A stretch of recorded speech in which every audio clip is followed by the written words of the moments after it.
Hey everybody, welcome back to the Dungeon Dive. Daniel here. Alright, so we are back with my top 10 dungeon crawler list. This is part 2. So on this one we will be looking at the from 5 to 1 to the best game ever made. Whatever that means. Most people have guessed what my top games are. So if you combine everybody who I asked people to predict what I was gonna pick, and most people know it's no secret what my favorite games are. I talk about them a lot, and I think when you get into like the best games, you know, there really aren't a lot of surprises. So another game type that I'm not considering for this list are traditional RPGs, tabletop RPGs. Because if that were the case, then of course Dungeons and Dragons would be number one, no question, because that really is the best dungeon crawl game. You can do anything in that game. And the rules are great. It's especially 5e. I love 5e. I think it is. Well, I know it is my favorite of all of the editions that I have played. I'm not going to claim it's the best, but from what I have played, 5e is just about a perfect game, especially for dungeon crawls. So you won't be seeing Dungeons and Dragons on this list. And another game that a couple people guessed at, but you won't be seeing on this list is Dungeon Degenerates. And to me, that is way more of an adventure game. It's an overland crawl. There really is no dungeon crawling at all in Dungeon Degenerates. You are, as characters, you are playing degenerates from a dungeon, but the entire game is more of an adventure game. So I think that is the only little bit of housekeeping that needs to be done.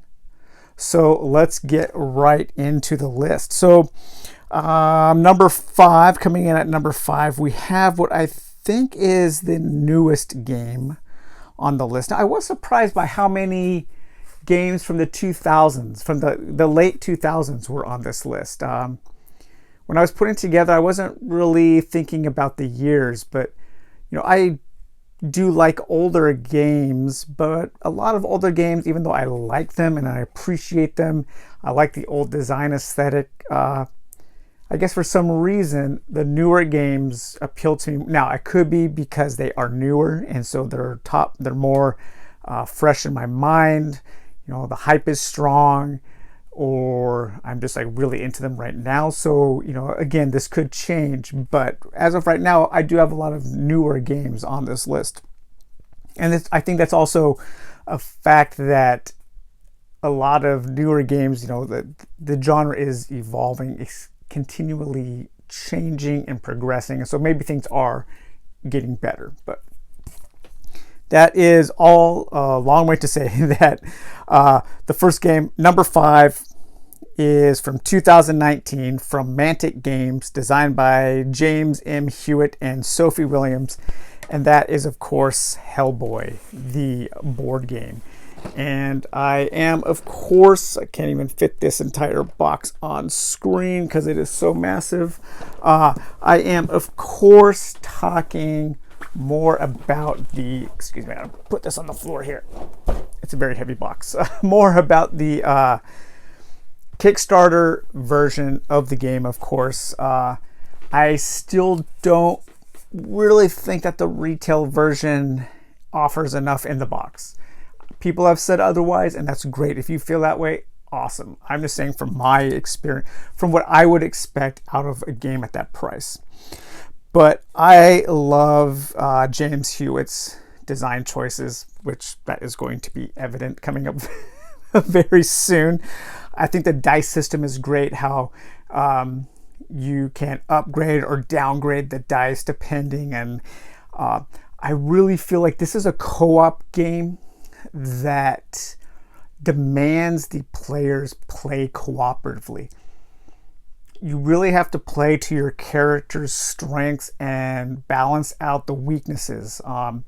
If you play just everybody on their own without giving support and without thinking about how the characters can interact, you won't win. And it's a pretty hard game, especially when the way I play is I always play with, like, as 2 heroes. I am thinking of a little house. I can't remember, it might be in there, but when I play as 2, I'm always going to take 2 support characters also. I think that could balance things out a little more. But I love the card-based quest system and how each mission, each scenario has a defined beginning, middle, and end in this kind of like dramatic arc. And I feel that while I'm playing. Additionally, I like the card-based mission system because it allows for that modular nature of the quests, and you have that whole deck of cards if you have purchased the expansions and everything, where you can create your own scenarios based off of different modular decisions. And I love that. That is so cool. More of these kinds of games need that kind of modular system, in my opinion. Let's see what else.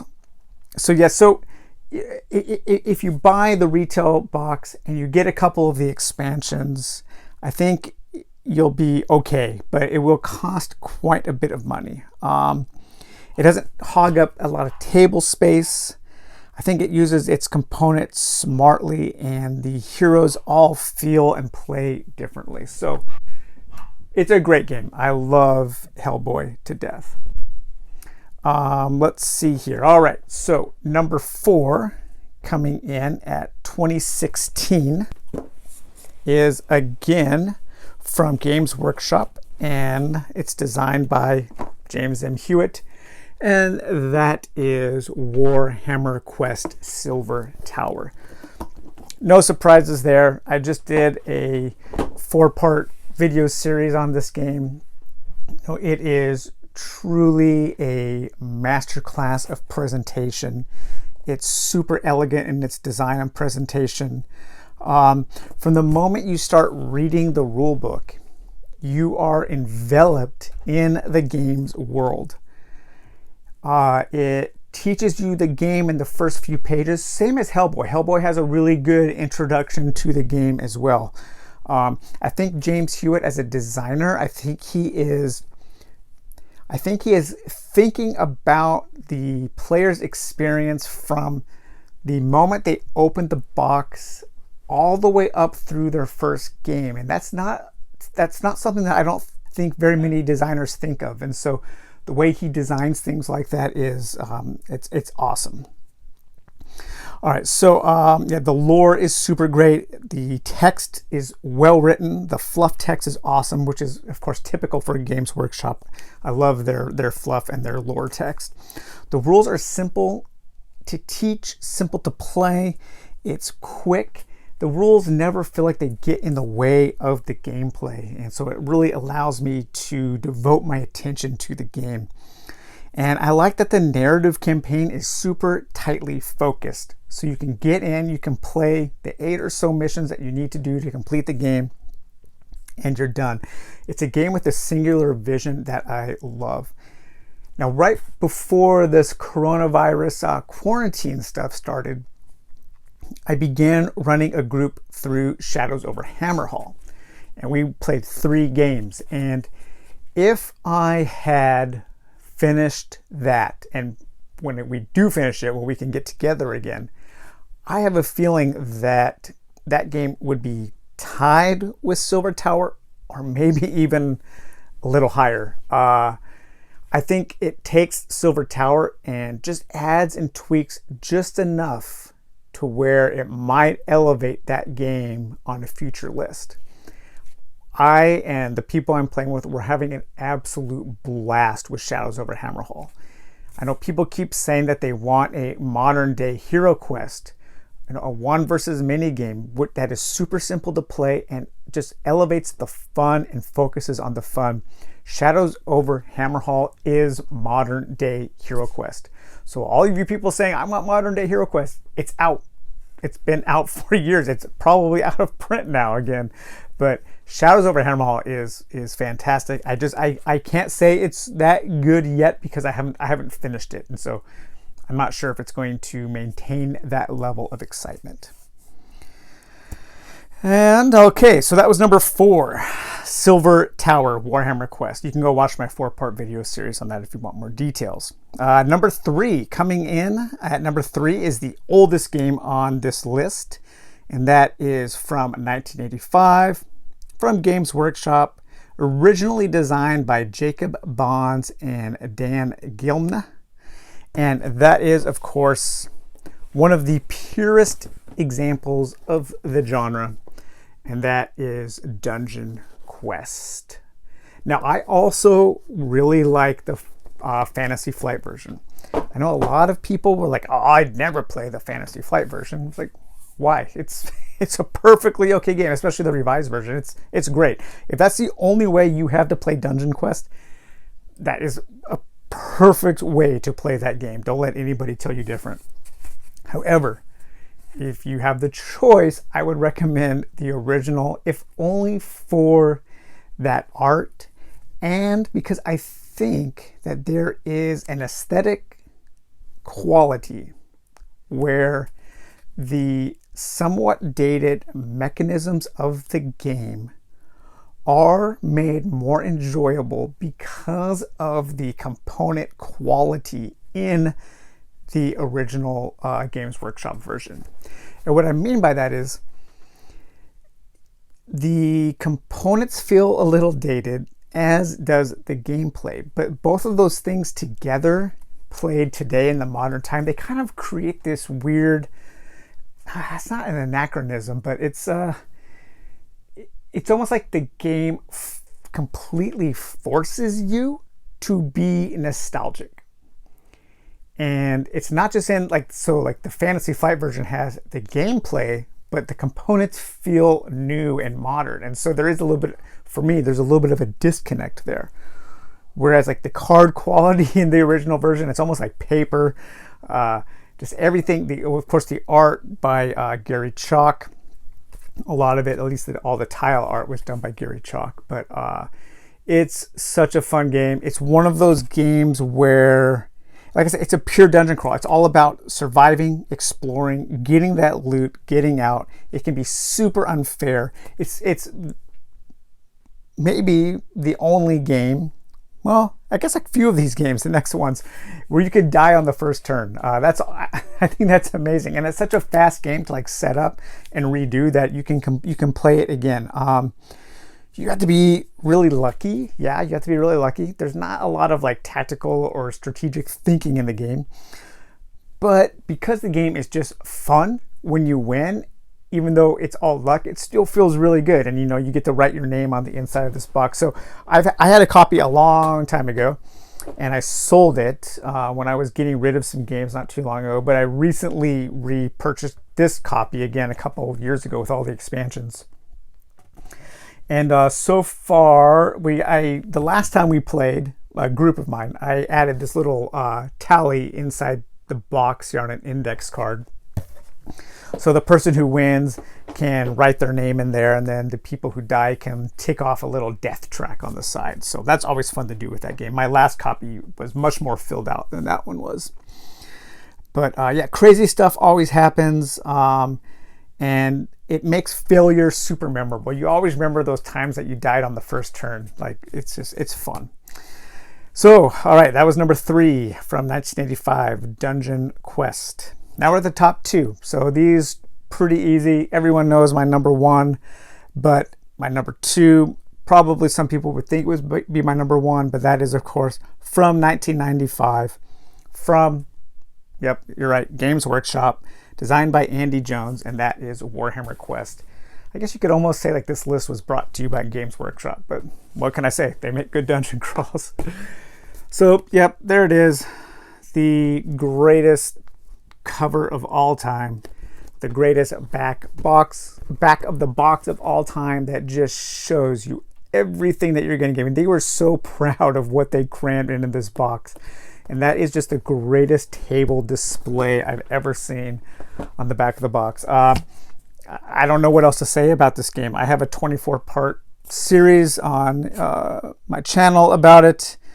It has everything I look for in these games: exploration, loot, combat, non-combat encounters, character progression, stuff happening outside of the dungeon. You have the town phases. There's a ton of fan-made content, and I think the fan-made content really elevates this game to the level that it is nowadays in our minds. If only the official stuff was available, it would still be very good, but it could be seen as somewhat limited. This is like it's a dungeon crawly, Dungeons and Dragons in a box. It has everything that my mind goes to when I think of a dungeon crawl. And there's a reason that even after all of these years, in many ways, it still is the game that so many of us measure the genre by. It is like the bellwether of dungeon crawls. So why isn't it my number one? Some of the reasons why it's not my number one is I do feel like it takes a little more effort to get to the table than my number one. I think it's not because my number one has just a few extra elements of audaciousness, of really anything can happen, because of the theme of this kind of intergalactic, almost time traveling,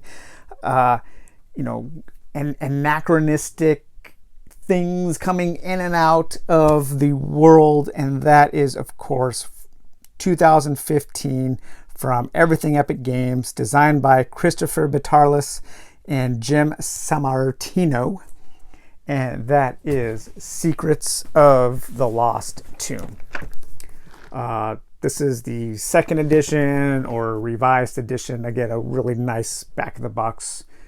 When I picked this up, I had never even heard of it before. I wasn't really doing Kickstarter in 2015, or very limited Kickstarter, I guess. Maybe this would have been a Kickstarter like in 2014 or something. I had never heard of it. Completely under my radar. Went to the game shop and saw this thing sitting on the shelf, and I was just like, holy crap, what is this game? Got it home, started reading the rule book like on the way home. I think my wife is driving, or maybe I busted it open in a restaurant that we were eating lunch in, and just looking through it, like right then and there, I got onto Amazon. I looked it up. I ordered all of the expansions I could on Amazon. When we got back home, I went on eBay and ordered like 2 more expansions that Amazon didn't have. And then months later, I finally found the other expansion. I was obsessed with this game. I still am. I think this game is fantastic. Like I said in my video where I was talking about why I was disappointed in Secrets of the Lost Station, the follow-up, on my very first turn of this game, or the very first game you have, I was walking around with just a retinue of crazy followers. I had rocket launchers, I had magic swords, I had magic cats. I was fighting zombies and ran into a Terminator. There was vampires, there were crazy bioengineered soldiers. There was Cthulhu. It was like this game just throws everything at you, and nothing is locked away behind unlockable content like in Secrets of the Lost Station. It's just like playing this game is like standing under a waterfall of awesome things that you're just getting pummeled with left and right.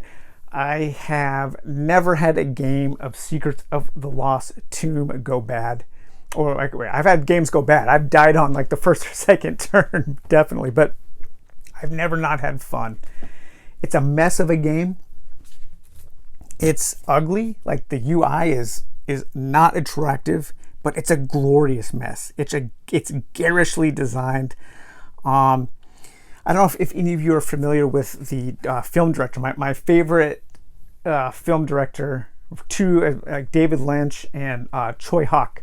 So Choi Hawk is this Hong Kong director who makes these movies that are just batshit insane. People flying left and right, crazy things happening. Everything is like amped up to the nth degree. And there was a couple terms that people coined with like working with him, where his movies were so out of control that he would actually be rewriting and recording dialogue up to like hours before the movie would premiere. And he would bring in like people who weren't even the actors in the movie to do new readings of different lines to put into the movie.